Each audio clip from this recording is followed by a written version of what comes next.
Hey everyone, welcome back. In this video, we're going to introduce comparing means.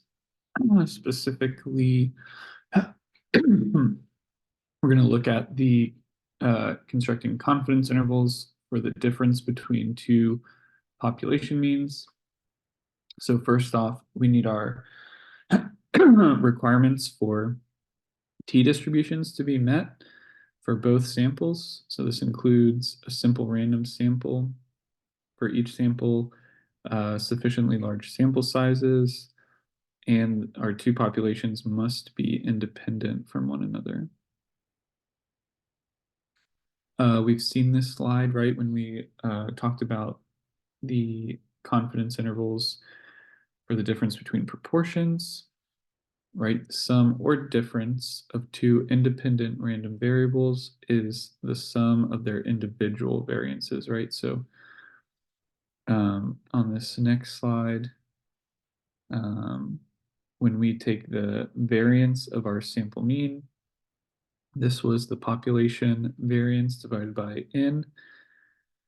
So then if we try to take that one step further, right, and look at the variance of the difference, right, between two sample means, x bar 1 minus x bar 2, that variance is just equal to the sum of the variance for x bar 1, right? So x bar 1 came from our first sample size, our first sample, and our first population, right? So the first population's variance over the first sample size plus the variance for x bar 2, right?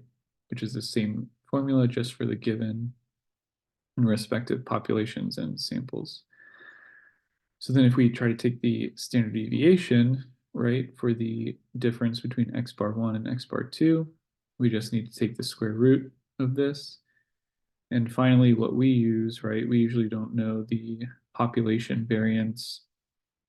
So we need to find the standard error of the difference between our two sample means. And so all we do is we plug in the sample variance, which is just the standard deviation squared, right?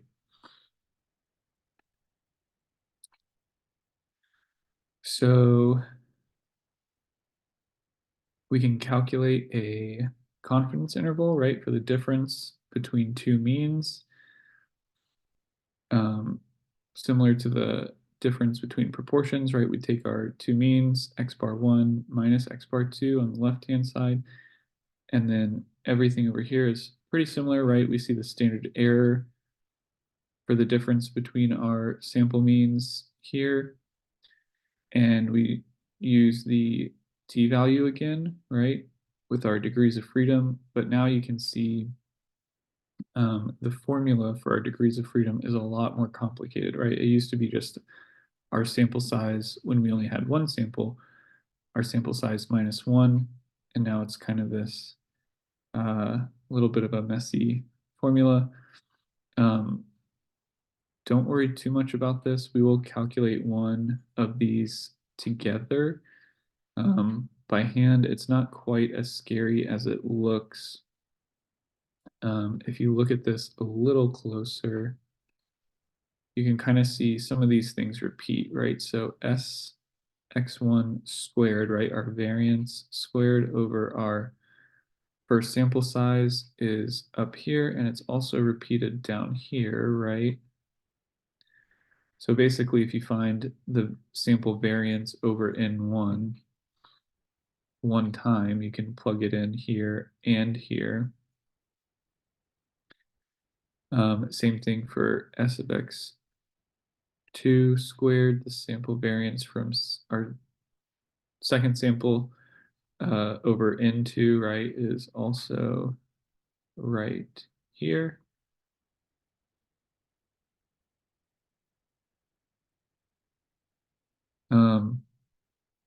And then really it's just adding them together up here and then squaring their sum.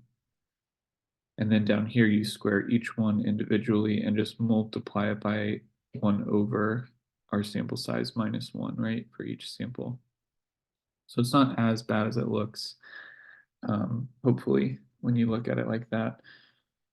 So we will do this example and we'll calculate our um, degrees of freedom by hand. I will try to find homework assignments and test problems where the degrees of freedom are calculated for you because I know it is quite tedious, right, and easy to make a mistake. I'll probably also update this table instead of the standard deviation. I'll just go ahead and square these terms here so that we can just use the variances, right? Have one less thing to worry about. Okay.